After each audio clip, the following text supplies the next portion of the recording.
security will become a concern of every Kenyan, and Kenyans will be reporting to the police suspicious individuals.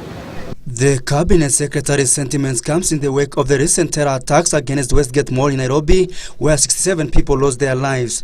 Lenku chaired a security meeting that brought together county commissioners, said a new concept called Nyumba Kumi, where every 10 households in a community know each other in a bid to address the rising cases of insecurity. The government is working on a framework to come up with a Nyumba Kumi concept, because we want every Kenyan to get concerned about the security in their neighborhood. He said this will go a long way in identifying strangers, urging landlords to identify their potential tenants before letting them occupy their residential buildings. Meanwhile, a section of humanitarian agencies has urged aid workers to continue providing their services despite the recent increase in terror attacks in Kenya. From the donor community, and particularly Danida, which I represent here, we are prepared to look very, very positively at the requests that come forward as a consequence of these increased security threats that we unfortunately see around the world.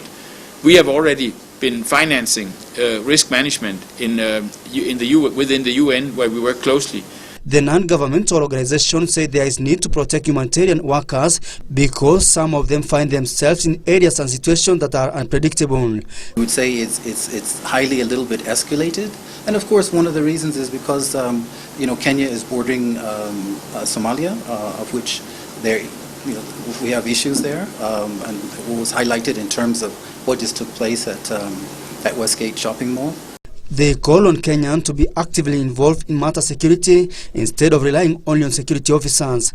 And this is the thing, we don't want to become as a sector risk averse, where we see risk we move away from it, but while we say, okay, we recognise that risk, we need to assess it properly, we need to understand it and be able to have proper mitigating measures in place.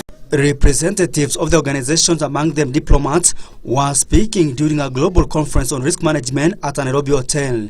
Anthony Kaikai reporting for Channel 1 News Hour.